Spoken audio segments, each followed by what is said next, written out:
Good morning. Thank you for having us here. We're truly grateful for this opportunity. I'm Victoria Green, founder and executive director of the Mere Healing Center. And I'm Shantae Love, the program director.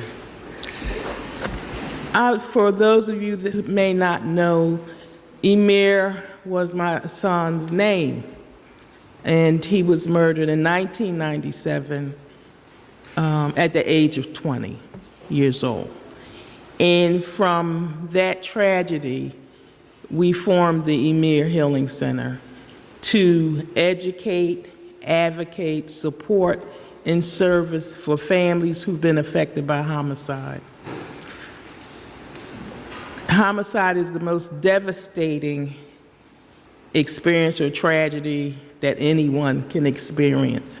So it's really important to have support for families, because you can lose an entire family because of one murder.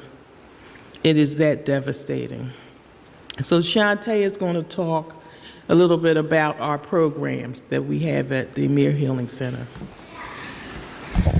So, in order for you to feel what happens, so when you walk into our healing space, the awesome thing that occurs is that people who ask the question why, or who wonders how could this happen when there is a God, is that they get to experience not only the pain in a healthy way, but how to travel through so they can begin to hope again.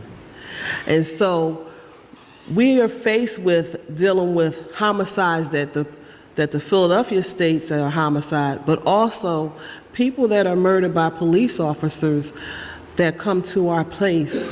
Even though it's not declared a homicide, that sudden tragedy, we treat it as so. So for you to understand the importance of what we do, I'm gonna tell you about Dante. Dante, who lost his uncle, and his uncle was his hero.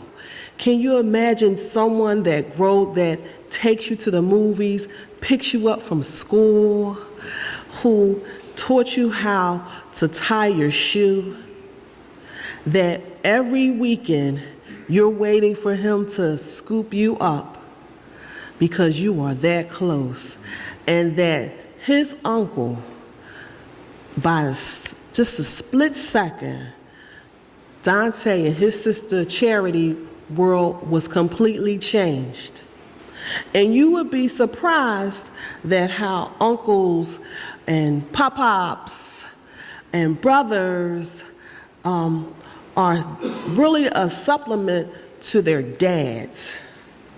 And so when that happens, Dante walked into our office, and we do a lot of art and creative music, and the purpose of it is so that they could start to put the place of the bullet sounds somewhere else and could still hear the sound of being a child, so that they could still laugh, smile, smell the flowers, and play again when something and they see so much horrible things happen. So you'll come in and you'll see the counselors, the support rooms, each room decorated according to how they decorated it. But also what's very most important is that they begin to have hope again, and understanding that this horrible thing that happened is a horrible thing, but it will not take them under. And that they will live, and we promote that you will love again, you will live again, you will laugh again.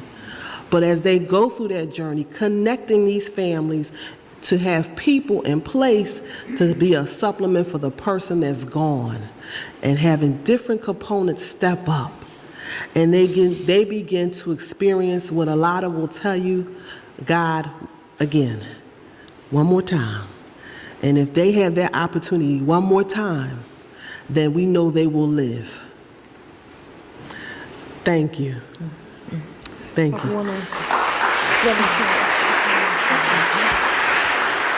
I just want to say that I'm facilitating a group of mothers who've lost their sons And we're going to be writing letters about gun legislation to politicians banning assault weapons. If anyone is interested, I would be grateful if you would participate, because we must move on to activism. Thank you again. If you want to put your dollars to high-impact work for something that matters, this is it. Every dollar today goes to Emir Healing Center. If you want to write a check, which I encourage, for